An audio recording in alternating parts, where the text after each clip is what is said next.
Someone once said, nothing in life that's easy is worth doing. And for whatever reason, I seem to see the sense in that. I guess the fun is in the unknown. Each day challenging your ability to see if it can keep up with your dreams.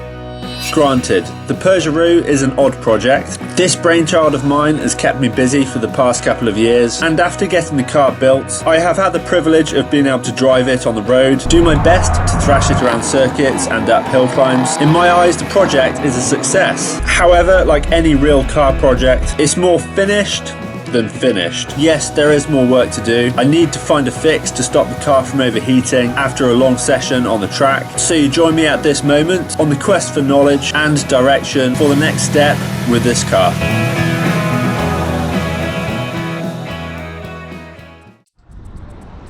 One of the benefits of having Crazy Aero natural cup holders.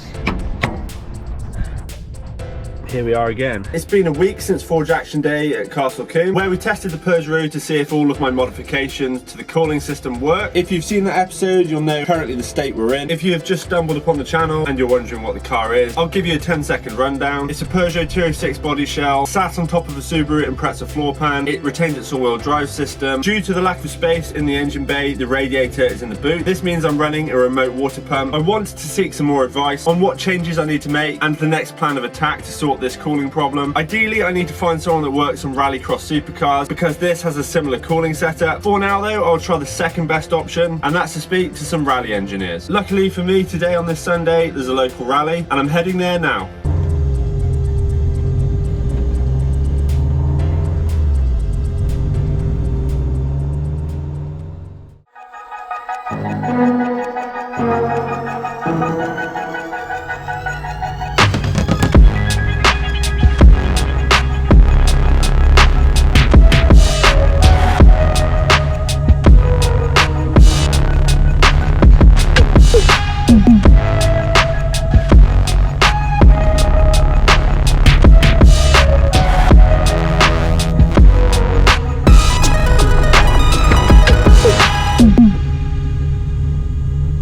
Find the crew now.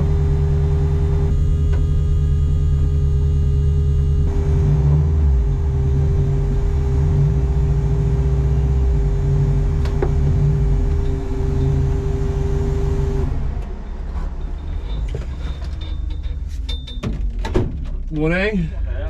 Sorry I'm late.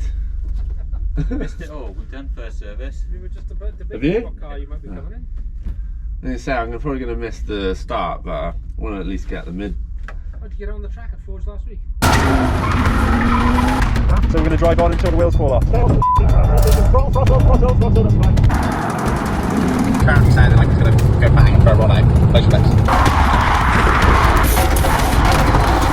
Still got flames. We'd just like to have some more water up. Yeah. Nice. Yep. How are we? Alright. Alright. Yeah, not bad. Not bad. Oh, that's why you stopped for a coffee. Yeah. Before I can get any advice, I need to earn that, so let's do some servicing. How a stage rally works, let me explain. Each rally features a number of stages, typically between 15 and 25 timed sections known as stages. These stages take place on closed roads. Drivers battle one at a time to complete each stage as quickly as possible. Over an entire event, sometimes a matter of days, the time between first and second place could be within 1/10 of a second.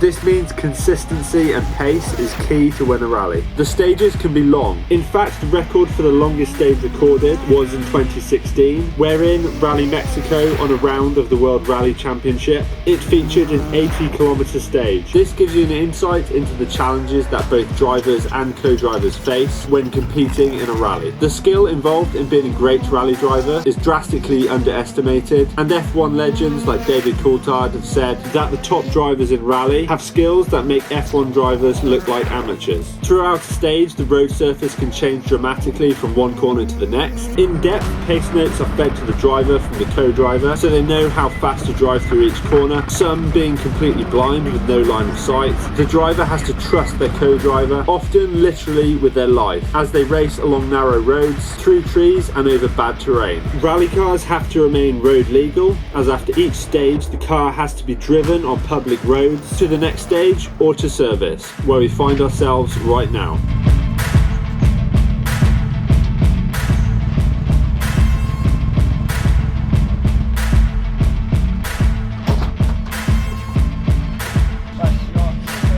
Between certain stages, teams have a limited amount of time to make the necessary changes or repairs to their cars. All of this will usually happen in the service park. We are midway through the morning service, which is 10 minutes, but due to rally delays, we have been allowed a further 15 minutes throughout the day. We need to use our time wisely and potentially use all of the extra time, as there is a problem with the power steering. Hopefully we can get this sorted within our time.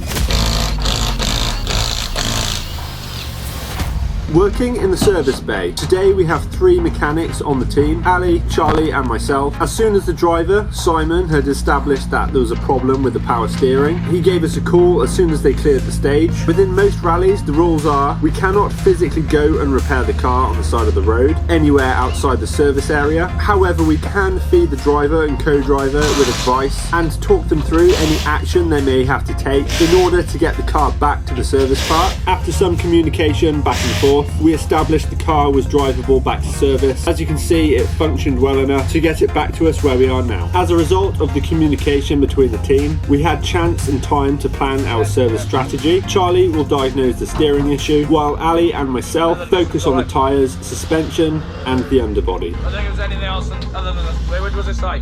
What? There's nothing else other than the fluid, was it? Let the stop line and steaming on that side.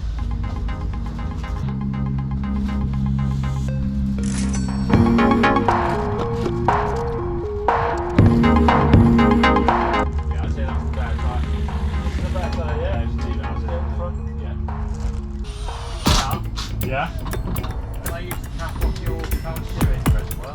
Yeah. At this point, Charlie is not happy with the cap on the power steering reservoir, and this is where the Peugaru comes into play. We grab the one off my car to help this B13 Impreza get back out on the rally.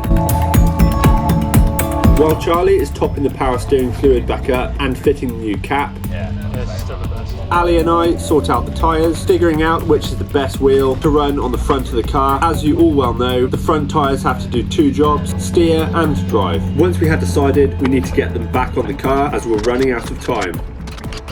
With the wheels back on, we can get the back of the car back on the ground. With the power steering fluid topped back up, we need to bleed the air out of the system. We need to get the car started and start rotating the steering wheel from left to right to remove all of the air from the fluid. Before we can start the bleeding process, we found another issue. So we shut down the engine and get to work. Bumped on this here. Yeah, it's a bit right around my fingers. Okay, yeah. On top of my toolbox. Yeah. Yes.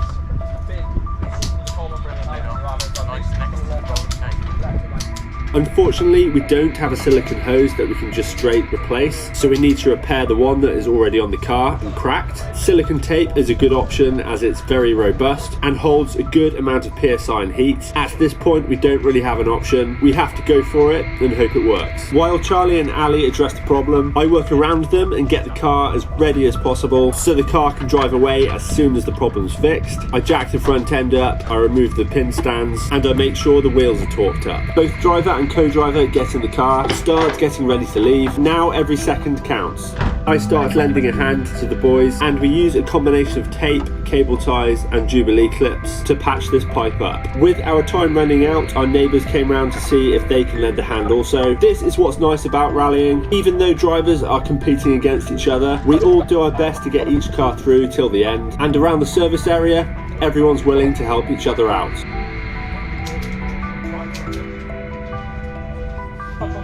Simon gets his foot on the brake pedal so we can torque the front wheels up in the air, and we aggressively work to get this pipe patched up. The pipe is secured, so we get the car started. Immediately the bleeding process starts by turning the wheel from lock to lock. We need to do this as many times as possible with the time we have left in order to make sure all of the air is removed. As the wheels turn from left to right, we need to add more and more fluid as it's just drinking the stuff. It must have lost a lot when it broke. While we carry on with the process, we need to make sure we wipe all of the excess oil off from around the engine, as power steering fluid can be flammable, and the last thing we want is a fire. The system is no longer taking any more fluid, so we're happy to drop the car to the ground. Now we just need to get the air intake bolted back to the front of the car, make sure the jack and stands are clear. Now we need to make sure that we have some spare fluid that goes in the car with a couple of tools just in case they need to top the fluid up. Down goes the bonnet, and that's it. We're out of time. Thank you, man. No worries. All right, mate. No worries. Yeah, all right, mate. Was it half inch, innit? That was fun. So we got the car back out and we used this as a donor car. We swapped the power steering cap from this one and he's gone out with mine. There was a split in the bottom hose which we found. The power steering is going heavy on hairpins. Hopefully it's cured.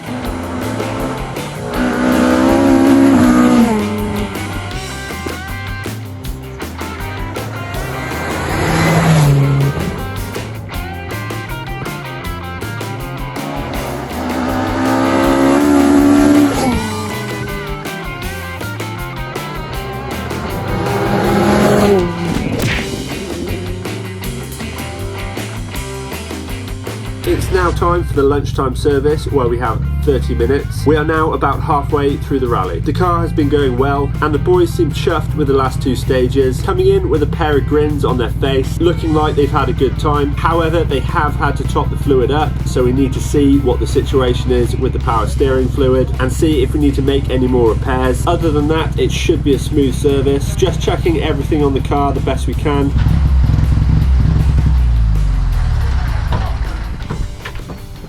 That's a nice smile. That's awesome. They were probably the best engineers in the rally.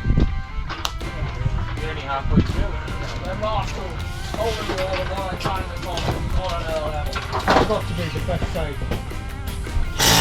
I've ever driven.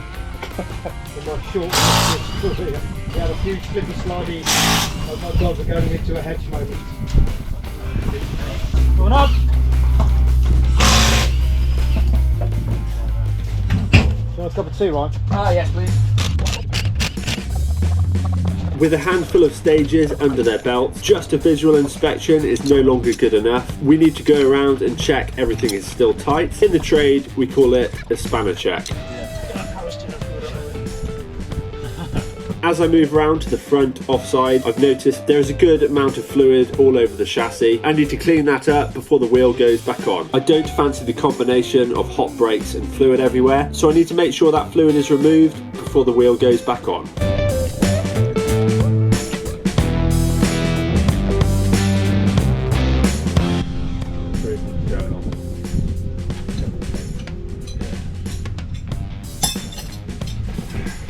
Put the bandage on the bandage.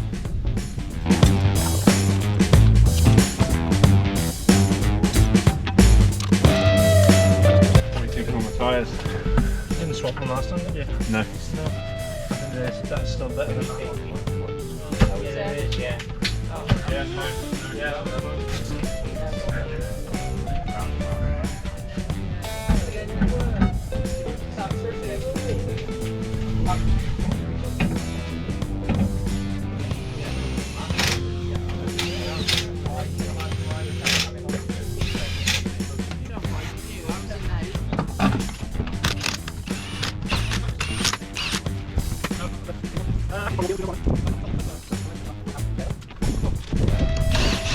Happy under there?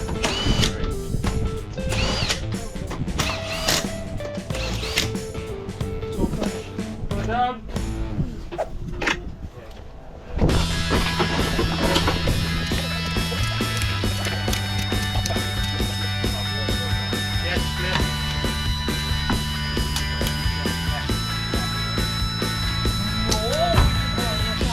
Swap the junction.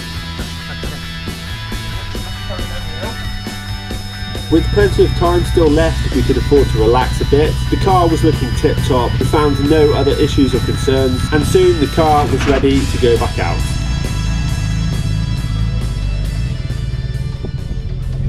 Rallying certainly comes with highs and lows, and not much time after the car had left service, we had a call. After attempting a few more stages, the car became undrivable. In fact, it sounded dangerous, so there was no choice but to retire the car. Sadly, it clearly wasn't the day for the B13 Impreza to finish this rally, and even though they managed to complete some great stages so close to home, it would have been icing on the cake if we could get to the finish.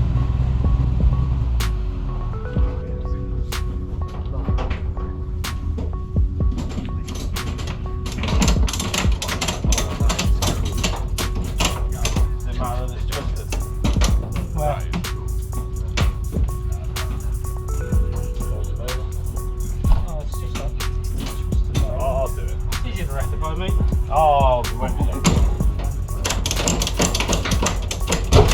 Look, it's like the classic like Peugeot stripes. Look, the Subaru bits as well.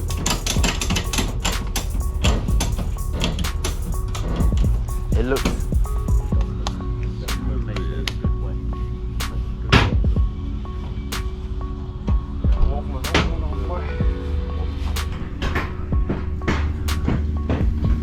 Shut this one.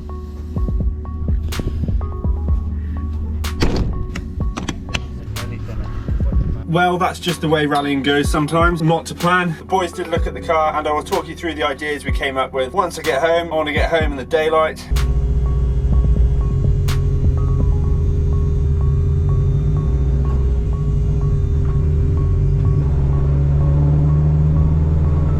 I'll tuck the car out back in the tent, then I'll run through the plan. That I will attempt to get the cooling improved. Plot twist, onto the neighbour's drive instead. The general consensus was, I need to get rid of the fan that I took from the original Peugeot 206. I need to double check the CFM rating, but we think it's not good enough. First things first, I need to upgrade the fan. I also need to find a way to get more cold air into the radiator. These side ducts here on the quarter panel are clearly not enough. Some rear window knacker ducts could help, and that's my best option without modifying the roof or the boot and making a much bigger duct that goes into the radiator. I also need to make a decision whether I do want a spare wheel holder, because if I did get rid of that, I could pull the radiator up more vertical, which may also improve the cooling. There's not much more I can do at the front of the car other than potentially installing an oil cooler, thereby bringing the oil temps down will cool the engine down more. Personally, I don't think it's going to make much of a difference. So for now, I'll focus on the back of the car and see if we can get more cold air in. That's my plan of action after talking to the boys today. The front discs as well, which came off the Donor WRX, I think they're getting slightly warped now, so I could do with some uprated brakes ideally, but one step at a time. Anyway, the rain is starting to come down, so thanks for watching. Like, comment, subscribe, and I'll see you very soon. I forgot my GoPro. Not my GoPro. There we go. Let's get out of it. I also need to check how this is doing on eBay. Up for auction and it ends this evening.